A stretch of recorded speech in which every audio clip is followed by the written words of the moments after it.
ये हमारे बूटी राम है। आज तक यही हमारे माता पिता भाई बहन सब यही था। तुम आ गई हो बूटी राम। आज से ये तुम्हारी मालकिन है, मैं नहीं। इनका ख्याल रखना वरना नौकरी से हाथ धोना पड़ेगा। आओ। और ये है हमारा घर। तुम्हारे कराली बाबू जैसा तो नहीं है लेकिन हमारे लिए ठीक है। बैठो ना अजीत। बूटी राम चाय तो लेना। बैठ। आओ सत्य, आओ। देखो सत्या, तुम ऐसे घर आई हो जहां ना तुम्हारी सास है ना ननद। कहने को मैं अकेला हूं। मैं भी तो अकेली ही थी। और तुम्हें अक्सर अकेले ही रहना पड़ेगा। मेरा काम ही कुछ ऐसा है। अकेली क्यों? मैं भी तुम्हारे काम में हाथ बटाऊंगी। फिर तो अजीत की हो गई छुट्टी। किसी की भी छुट्टी नहीं, बूटीराम की भी नहीं और अजीत की भी नहीं। मैं तुम्हारा घर बसाने आई हूँ, तोड़ने नहीं। अच्छा, जब मेरा अगला केस होगा तब मैं तुम्हें अपने साथ रखूंगा। देखूंगा कितनी मदद करती हो। मदद जरूर करूंगी, लेकिन कुछ कर ना पाऊँ तो मैं नहीं जानती। मेरे साथ रहोगी तो सब समझ जाओगी। तुम्हें मालूम है, ऐसे ही किसी केस में मेरी मुलाकात अजीत से हुई थी। मुझे वो बहुत अच्छा लगा। इसे मैं अपने साथ ले आया, जैसे तुम्हें ले आया। बूटीराम भी ऐसे ही मिला क्या? बूटीराम नहीं, वो तो पहले से ही है। अच्छा, तुम्हें ये केस कैसे मिलते हैं? कैसे पता चलता है कहाँ तुम्हारी जरूरत है? कभी अखबारों से, कभी कोई खुद चला आता है, कभी कभी कुछ नहीं, बेकार घर बैठा रहता हूँ। इसीलिए तो तुमसे शादी की है, ताकि बेकारी के दिन भी काम आए। अच्छा, तो मैं तुम्हारी बेकारी का इलाज हूँ। सिर्फ बेकारी क्यों, अब तो तुम मेरी हर धड़कन के साथ हो।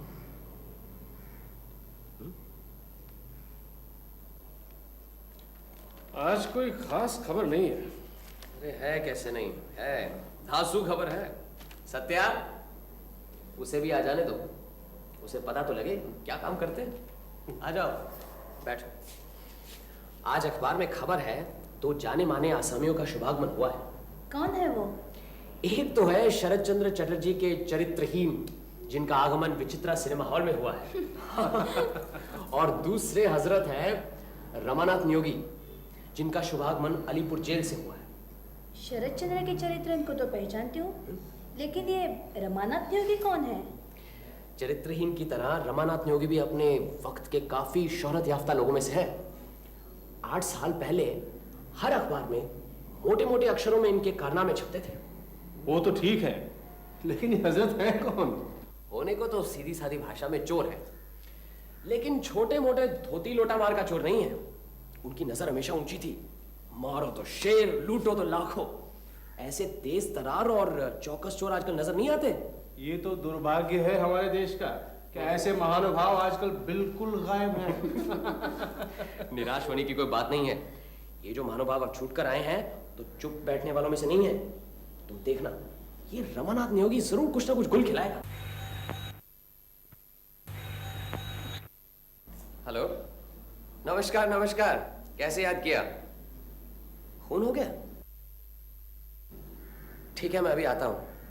आप पुलिस से कहिए कि लाश जैसी है वैसी पड़ी रहने दीजिए। हमें सिर्फ एक बार देखूंगा। अभी पहुंचता हूं। महाराजा रमेंद्र सिंह यहाँ के बड़े जमींदार हैं, उनके सेक्रेटरी का खून हो गया। चलो अजीत। सत्या, तुम्हारे आने के बाद ये पहला केस है, साथ चलोगी? ना बाबा ना, मुझे खून खराबा अच्छा नहीं लगता। तुम ही जाओ। कहीं ये जेल से छूटने वाला रमानाथ न्योगी का काम तो नहीं है? क्या मालूम, देखते हैं।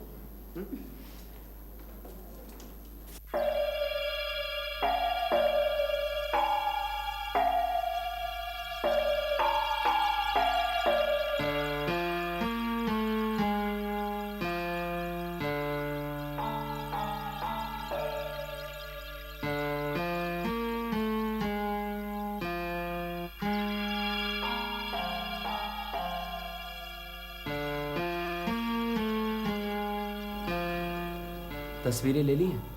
जी। आपको किसी पर शक है? जी नहीं। कोई सामान चोरी हुआ है? जी नहीं। ये एक दो चीजें जरा नोट कर लें। लाश को पोस्टमार्टम के लिए भेज दीजिए। कल शाम तक रिपोर्ट मिल जाएगी? जी हाँ। ठीक है, मैं कल शाम पुलिस स्टेशन आ जाता हूँ। रिपोर्ट पढ़ने के बाद देखते हैं क्या किया जा सकता है। आप कल शाम घर पर ही? जी हाँ, मैं घर पर ही हूँ। ठीक है, मैं सीधे पुलिस स्टेशन के बाद आपके यहाँ आ जाता हूँ। चलो लाश उठाओ। कुछ और है?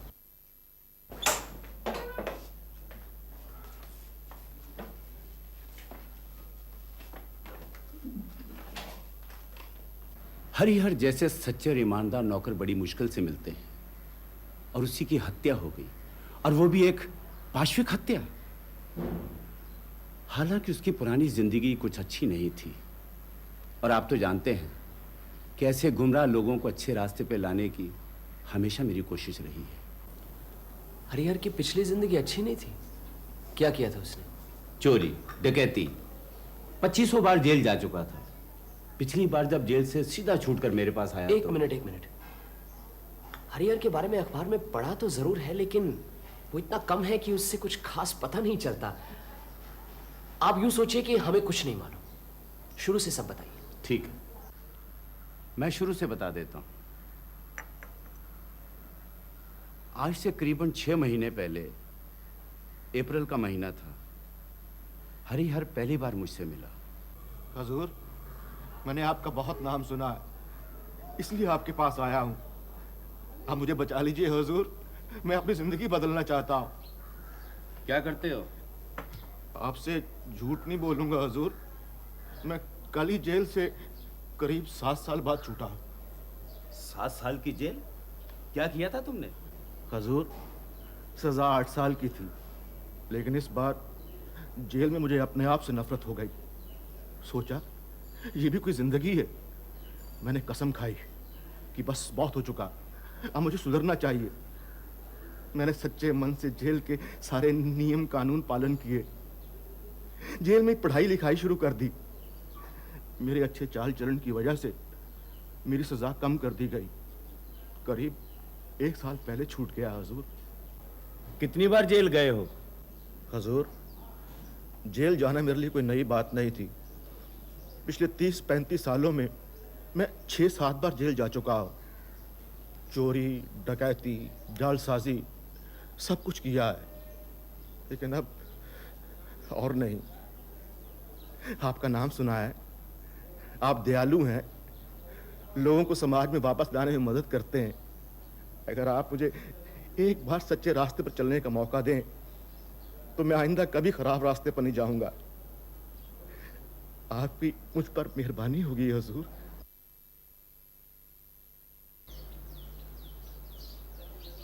क्या काम कर सकते हो? पढ़ाई लिखाई करने का हजूर मौका ही नहीं मिला। बचपन से सजा भुगत रहा हूँ, फिर भी अपनी मेहनत से शॉर्ट एंड टाइप सीखा है हजूर। सिर्फ यही सोचकर कि जिंदगी सुधारने के लिए कुछ तो काम जानना चाहिए। अगर आप एक मौका दें। उसकी बातें सुनकर पता नहीं क्यों मुझे उस पर तरस आ गया था, और ऐसे गुमराह लोग हमेशा मुझे अपनी तरफ आकर्षित करते हैं। हालांकि मुझे टाइपिस्ट की जरूरत नहीं थी, फिर भी मैंने उसे 50 रुपए पर रख लिया और उसके रहने का पूरा बंदोबस्त भी कर दिया था। कुछ ही दिनों में मुझे पता चला कि वो काफी मेहनती, होशियार और ईमानदार आदमी है। जो काम उसका अपना नहीं होता था उसे भी पूरे मन से निभाता था। मुझे कब क्या जरूरत पड़ जाए उसका वो पूरा ख्याल रखता था और उसका इंतजाम भी कर देता था। 3 महीने के अंदर वो मेरे लिए इतना जरूरी हो गया था कि उसके बगैर मेरा काम ही नहीं चलता था।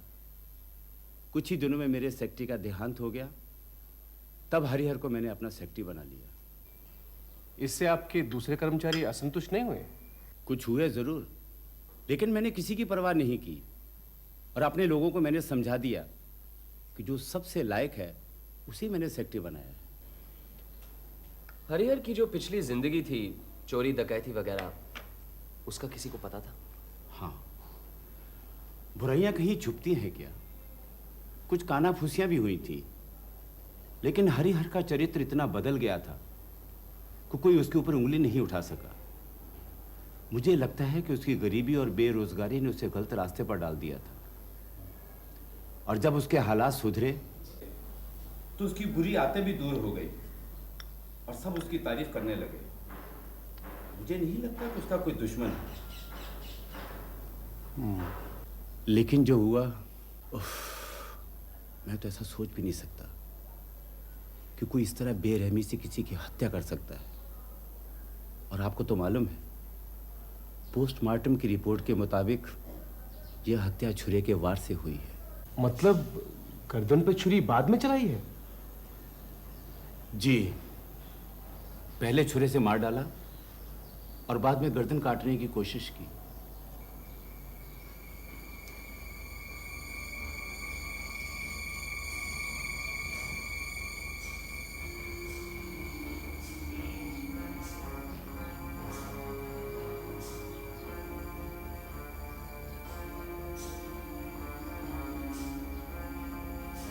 पुलिस अपनी कार्रवाई कर रही है, उसे करने दीजिए। मैं चाहता हूं कि आप मेरी तरफ से इस केस की अलग से छानबीन करें। मेरा प्रिय सेक्रेटरी उसकी इस तरह से हत्या करके भाग निकले, ऐसा मैं बिल्कुल नहीं चाहता। पुलिस के साथ साथ आप अपना काम करें। आपको कोई एतराज तो नहीं? नहीं, मुझे क्या एतराज हो सकता है? पुलिस से मेरी कोई दुश्मनी थोड़ी है। तो ठीक है, आज से ही आप इस काम पर जुट जाइए। बस जुट गया समझिए। सिर्फ आपसे 2-3 सवाल पूछने हैं। पूछिए। आपने बताया कि हरिहर की आखिरी सजा 8 साल की थी और अच्छे चाल चलन की वजह से उसे जल्दी छोड़ दिया गया। जी। जब वो जेल से छूटा सीधा आपसे मिला? बिल्कुल ठीक। 6 महीने पहले? जी। आप हरिहर के बारे में कोई खास बात बता सकते हैं? आप किस बारे में ये बात पूछना चाहते हैं? पूछिए, मुझे जो भी मालूम है मैं आपको बता दूंगा। अच्छा, मौत से पहले, मतलब 2-4 दिन पहले भी हरिहर की कोई ऐसी हरकत, उसके चाल चलन में कोई फर्क या कुछ और ऐसी कोई बात देखी आपने जो कि स्वाभाविक नहीं थी? हाँ, कुछ देखा तो था। लगता है कि वो बहुत डर गया था। क्या बात थी? हर 15 दिन में मैं एक मीटिंग रखता हूं जिससे कोई भी आकर मुझसे मिल सकता है। दरअसल लोग मुझसे मदद मांगने के लिए आते हैं। किसी को अपने बेटे की स्कूल की फीस, किसी को अपना लगान माफ करवाना है, किसी को अपनी बेटी की शादी, जो भी हो। 3 दिन पहले ऐसे ही मैं मदद मांगने वालों की अर्जियों को देख रहा था।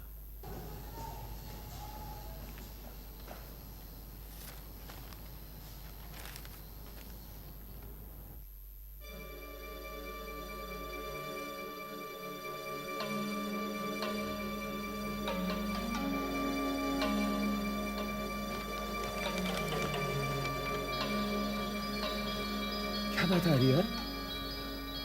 कुछ नहीं महाराज, आप अर्जी देखिए। ठीक है, जाओ, कल सुबह 10 बजे आ जाना।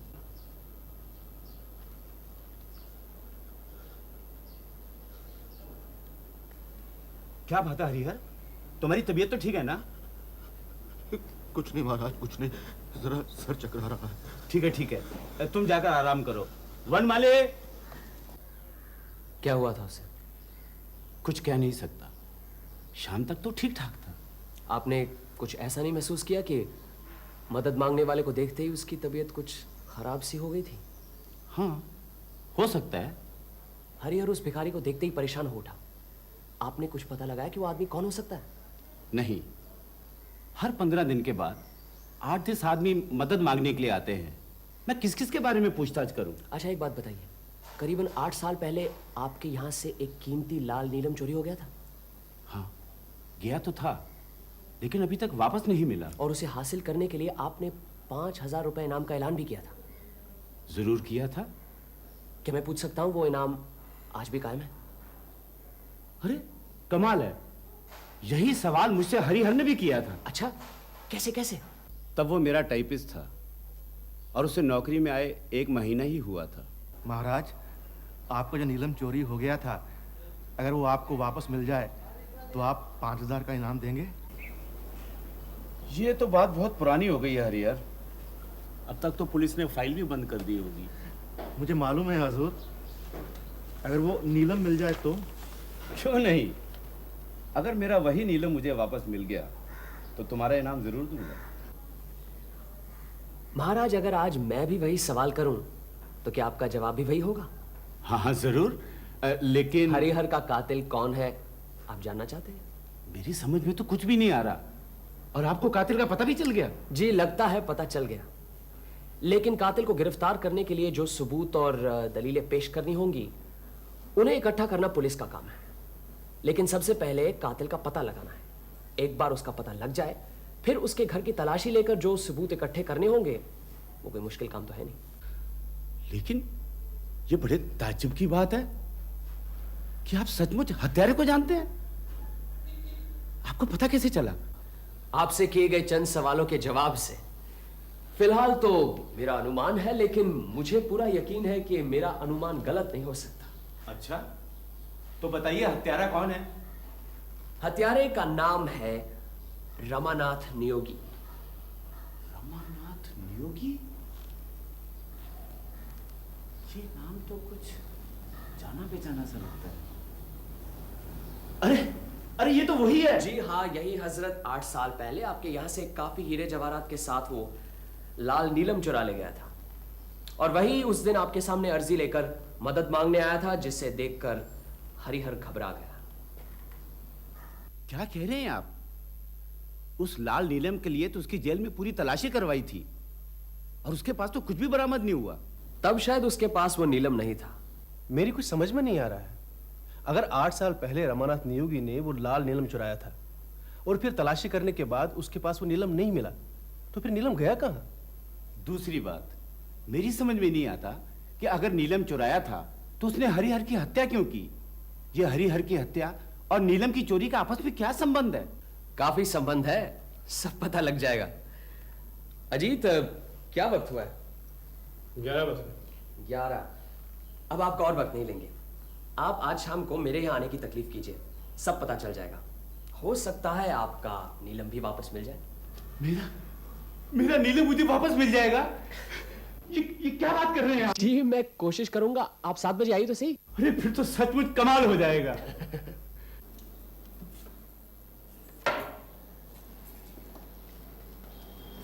क्या हुआ? कुछ पता चला? चल गया है। सुबह तुमने ठीक ही कहा था, हत्यारा रमानाथ नियोगी ही है। सच? बिल्कुल। देखा, हमारे साथ आते ही तुम्हारी अकल कितनी तेज हो गई है। अच्छा बता तो सही, तुम्हारा ये 7 साल पहले का भारत का गौरव, जिसका नाम बड़े बड़े अक्षरों में अखबारों में छपता था, उसने किया क्या था? उसने अच्छा चलो चलो, पहले खाना खा लो, काफी देर हो गई है। अच्छा, ये करते हैं, खाना खाते खाते बताता हूँ। तुम भी सुनना सत्या, बहुत इंटरेस्टिंग केस है। चलो। चलो। तब मैंने अपना काम शुरू ही किया था। तुमसे मुलाकात होने से पहले की बात है। रमानाथ नियोगी ने हीरे जवाहरात की चोरी में धाक जमा ली थी। देखने में आकर्षक था, चुस्त और सतर्क, लगता था किसी राजघराने का राजकुमार है। पहनावा भी हमेशा रईसाना, कभी किसी स्टेट के राजकुमार की पोशाक, कभी ऊंचे दर्जे का विलायती सूट, कभी धनी मारवाड़ी का लिबास। कलकत्ता शहर के रईस और खानदानी इलाकों में तहलका मचा दिया था। आज दत्तन कंपनी में चोरी, कल नेल्को ज्वेलर्स, फिर सरकार ज्वेलर्स। 15-20 दिन के अंदर ही 4 लाख के हीरे नदारद हो गए।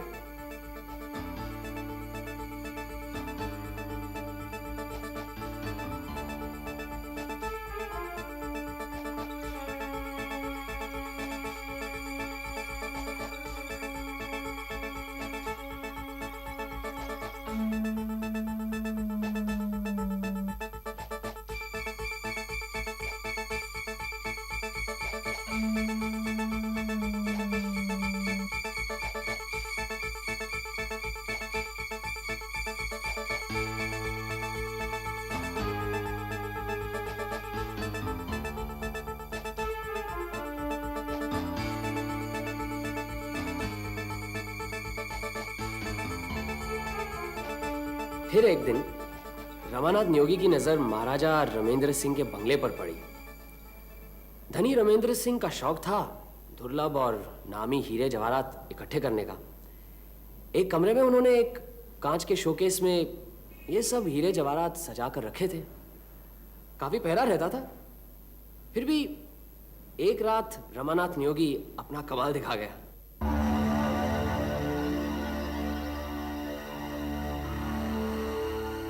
महाराजा रमेंद्र सिंह के पास एक कीमती नीलम था जिसे उन्होंने खुद बीकानेर के राजघराने से खरीदा था और जिसे वो अपनी भाग्यलक्ष्मी समझते थे। रमानाथ नियोगी ने इसी अनमोल नीलम को उड़ा लिया।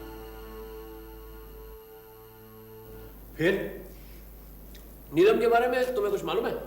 नीलम मतलब नीलम एक तरह का हीरा है, नीले रंग का। तुम्हें मालूम है? ठीक ही तो कह रहे हैं, नीले रंग के हीरे को नीलम ही कहते हैं। हाँ वो तो है, लेकिन तुम्हें एक बात मालूम होनी चाहिए। असल में बात कुछ और है।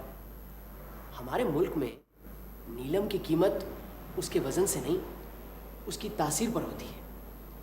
नीलम शनि ग्रह का पत्थर है। उसका असर अलग अलग लोगों पर अलग अलग तरीके से पड़ता है। अक्सर तुमने सुना होगा कि नीलम पहनने से किसी की किस्मत खुल जाती है, या तो वो करोड़पति बन जाता है या फिर करोड़पति से फकीर। जो नीलम किसी को फायदा पहुंचाता है वही नीलम दूसरे को नुकसान। इसीलिए नीलम की कीमत उसके वजन से नहीं, उसकी तासीर पर होती है। अच्छा हुआ मेरे हाथ में नीलम नहीं है। फिर वो लाल नीलम मिला कि नहीं? महाराज रमेंद्र सिंह के यहां से करीब 25 लाख की चोरी हुई थी, लेकिन उन्हें सबसे ज्यादा दुख था लाल नीलम खोने का। उन्होंने उसके लिए अपनी तरफ से 5,000 रुपए इनाम ऐलान भी किया। फिर एक दिन रमानाथ नियोगी पकड़ा गया। सारे हीरे जवाहरात मिले, लेकिन आज तक वो लाल नीलम नहीं मिला। वही रमानाथ नियोगी 8 साल के बाद छूटा है, और मुझे यकीन है कि महाराज के सेक्रेटरी के कातिल का पता भी उसी से चलेगा। तुम कह के आए थे 7 घंटों में कातिल को यहाँ लाओगे। क्या सचमुच इन 6-7 घंटों में सब कुछ पता चलेगा? क्यों नहीं? सोच लो बमकेश। अजीत, हमारा काम होम्योपैथी की दवाई जैसा है। अगर मरीज के सिम्टम की सही पकड़ मिल जाए तो इलाज मामूली सी बात है। उसी तरह किसी समस्या की सही पकड़ मिल जाए तो उसे सुलझाना मामूली सी बात है। तुम्हें क्या लगता है केस की सही पकड़ मिल गई? मैं तुम्हें समझाता हूं। आओ सत्या।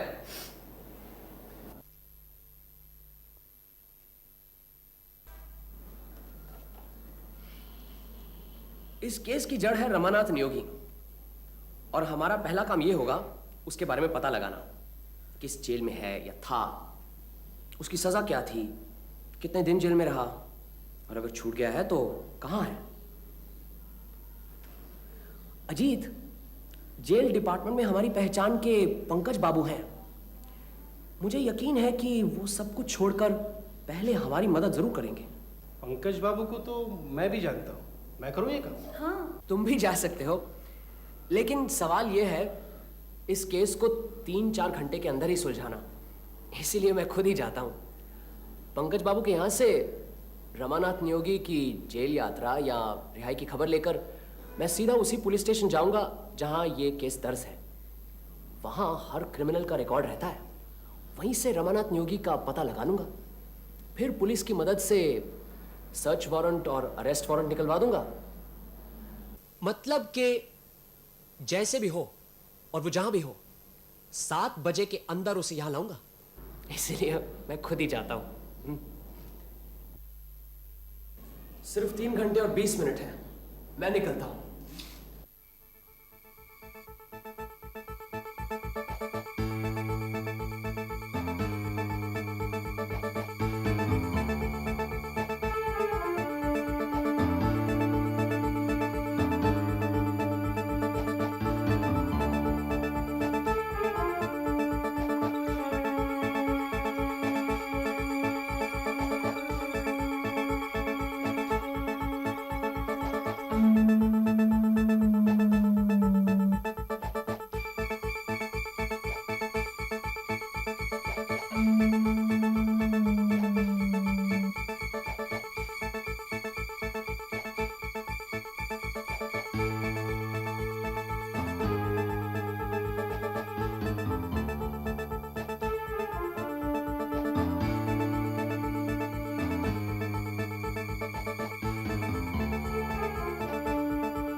आज यहाँ एक प्रीमियर शो होने वाला है, ठीक 7 बजे। अजीत, यहाँ 2-3 कुर्सियां लगवा दो। सारा काम हो गया? बस एक काम नहीं हुआ। कौन सा? कि रमानाथ नियोगी का पता ठिकाना तो सब लग गया, उसे गिरफ्तार करके उसके घर की तलाशी भी ली गई, लेकिन कोई फायदा नहीं हुआ। ये सिर्फ एक छुरा मिला। जिस चीज की हमें तलाश थी वो नहीं मिली। ये रमानाथ नियोगी चीज को छुपा कर रखने में उस्ताद है। क्या छुपा कर रखा है? भाई महाराज का लाल नीलम। तो फिर अब यहाँ क्या करने का इरादा है? अब एक जबरदस्त नाटक करना है। मैं रमानाथ नियोगी के अंधविश्वास पर चोट करूंगा। मुझे यकीन है काम बन जाएगा। कैसे? तुम्हें बताया ना, वो लाल नीलम शनि ग्रह का पत्थर है। उसकी खास तासीर होती है, किसी को फलता है किसी को नहीं। मैं रमानाथ नियोगी को यकीन दिलाऊंगा कि वो शनि ग्रह का लाल नीलम उसे फलने वाला नहीं है, वो बर्बाद हो जाएगा। इसीलिए उसे इस लाल नीलम से अलग हो जाना चाहिए। ये क्या बचकाना काम कर रहे हो? कोई भी आदमी इतनी आसानी से ऐसी कीमती चीज से हाथ धो बैठेगा? लो, महाराजा रमेंद्र सिंह आ गए। अब बाकी अभिनेता भी आते होंगे। और कौन आने वाला है? रमानाथ नियोगी, इंस्पेक्टर विश्वास और 2 गार्ड। आइए आइए, पधारिए महाराज। नमस्कार। नमस्कार। अजीत को तो आप जानते हैं। हाँ हाँ, नमस्कार। ये मेरी पत्नी सत्यवती। नमस्कार। क्यों, सब ठीक ठाक है ना? बिल्कुल, बैठिए। और बाकी के सब लोग कहाँ हैं? बस आते ही होंगे। अच्छा, आइए। आइए इंस्पेक्टर विश्वास। महाराज, आप इस आदमी को पहचानते हैं? हाँ, यही आदमी उस दिन भिखारी बनकर आया था। आज फिर भिखारी बनने वाला है। आइए आप बैठिए। इंस्पेक्टर विश्वास, आप तो महाराज को जानते हैं, आप इनके साथ बैठिए। रमानाथ, आप आगे बैठिए, सामने। आज मैं आप लोगों को एक कहानी सुनाने जा रहा हूं। यह सच्ची कहानी है। अगर इसमें कहीं कोई गलती नजर आए तो ये रमानाथ नियोगी उसे ठीक कर देंगे। रमानाथ के अलावा इस कहानी से एक और शख्स वाकिफ था, लेकिन अफसोस वो आज जिंदा नहीं है। आज से करीबन 8 साल पहले जब रमानाथ नियोगी पकड़ा गया, तब उसे 8 साल की सजा हुई। उस वक्त हमारे महाराज का वो लाल नीलम ये जेल के अंदर तक ले गया था। किस कुशलता से, पुलिस की निगरानी के बावजूद उसने ये लाल नीलम अपने साथ छुपाए रखा। ये चाहे तो हमें बता सकते हैं। नहीं बताना चाहते? कोई बात नहीं। कहते हैं विनाश काले विपरीत बुद्धि। इतने हीरो में से रमानाथ ने यही नीलम अपने पास क्यों रखा? इसका जवाब है इस पत्थर की एक खास सम्मोहन शक्ति। इसी नीलम के नीले रंग में से एक अजीब सी लाल रंग की आभा निकलती है। रमानाथ इसी नीलम के मोह जाल में फंसा और उसने हमेशा हमेशा उसे अपने पास रखने की ठान ली। लेकिन बदकिस्मती जब किसी का साथ देती है, तब उसे वो तबाह करके ही छोड़ती है। रमानाथ का भी यही हाल हुआ। शुरू शुरू में जेल में रमानाथ नियोगी एक दूसरे कैदी के साथ एक ही कमरे में रहता था। वहां इन दोनों की तलाशी ली गई थी, लेकिन वो नीलम कहीं नहीं मिला। क्यों? जेल में रमानाथ के साथ जो दूसरा कैदी था, वो था हमारे महाराज का सेक्रेटरी हरिहर रक्षित। हरिहर पुराना घाघ आसामी था। बचपन से ही उसे जेल की हवा खाने की आदत थी। वहां हजारों तरह के चोर उचक्के देखे थे उसने, और वहां रह रहकर बहुत चालाक भी हो गया था। जेल के कैदियों के बारे में जो जानकारी रखते हैं, उन्हें मालूम है कि कुछ ऐसे कैदी होते हैं जो कि छोटी मोटी चीजों को छुपाने के लिए अपने गले में एक थैली सी बना लेते हैं, जिसमें जरूरत पड़ने पर रुपया, पैसा, चरस गांजा छुपाया जा सके। ज्यादातर कैदी नशाखोर होते हैं और गले में इस तरह की थैली बनाने की जरूरत इसीलिए पड़ती है। हरिहर ने भी अपने गले में इस तरह की एक थैली बना ली थी। किस्मत से या बदकिस्मती से दोनों जेल के एक ही कमरे में रखे गए थे। दोनों में दोस्ती हुई। हरिहर ने अपना हुनर रमानाथ को बताया। कमाल कर दी है। अरे ये तो कुछ भी नहीं। इधर आ।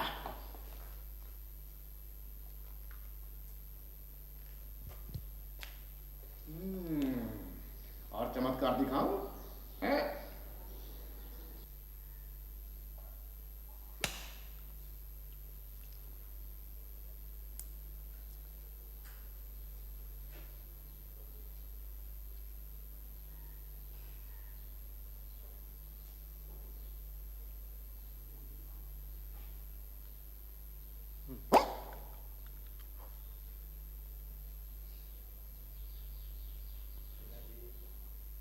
रमानाथ ने सोचा क्यों ना उससे फायदा उठाया जाए।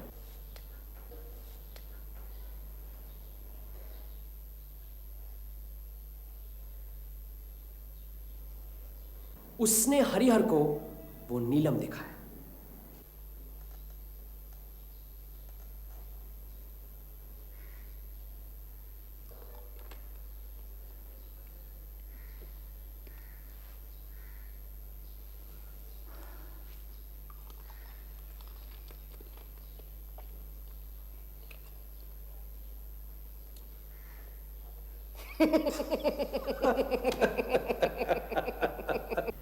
कुछ ही दिनों बाद हरिहर का उस जेल से दूसरे जेल में तबादला हो गया और यह जेल के रिकॉर्ड में दर्ज है।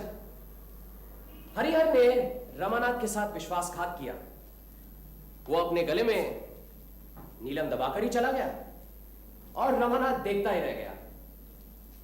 उस दिन से रमानाथ ने हरिहर से बदला लेने की ठान ली। उसने फैसला किया कि वो उसको छोड़ेगा नहीं। फिर एक एक करके 8 साल गुजर गए। हरिहर रिहा हुआ। छूटकर वो सीधे महाराज की शरण में गया। तब तक वो सुधर चुका था। उसने ठान ली थी कि वो नीलम महाराज को जरूर वापस लौटा देगा, लेकिन यूं ही नहीं, 5000 रुपए इनाम के बदले में। उसने सोचा था कहीं और जाकर बेचूंगा तो शायद पकड़ा जाऊं। उसने महाराज के साथ इसके बारे में बात भी की। फिर उसके मन में आया कि ऐसे दयालु और उदार व्यक्ति से इनाम नहीं लेना चाहिए। फिर जो होनी है उसे कौन टाल सकता है। 15 दिन पहले रमानाथ रिहा हुआ। उसके सीने में बदले की आग अब भी धधक रही थी। उसने हरिहर को जाके ढूंढ निकाला। हरिहर से मिलने के लिए भिखारी के भेष में वो महाराज के बंगले पर गया। वहीं उसने हरिहर को देखा। हरिहर ने भी रमानाथ को देखा। हरिहर का मकान उसे आसानी से मिल गया। और फिर उस रात रमानाथ नियोगी, उस रात को तुमने हरिहर का खून करके उसके गले की नली को फाड़कर वो नीलम निकाला था। कहां है वो नीलम? कहां है वो नीलम?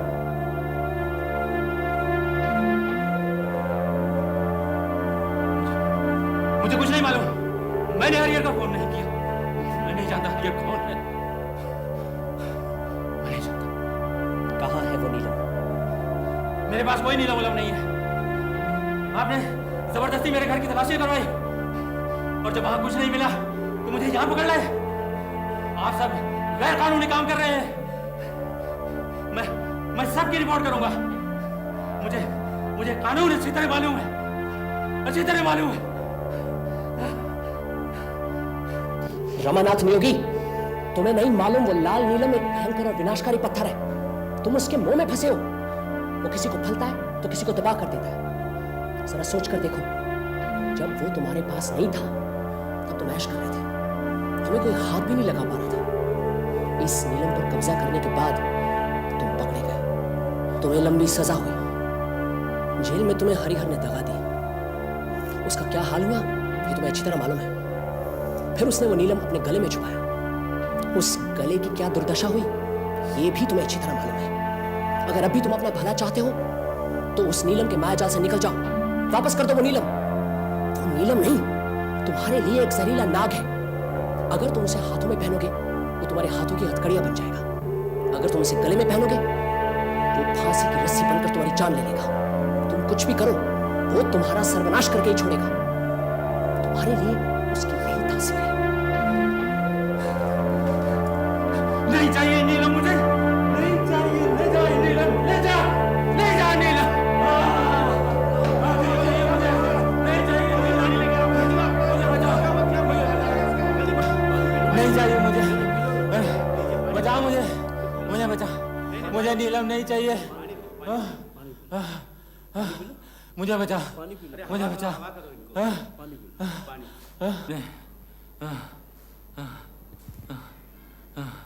नहीं,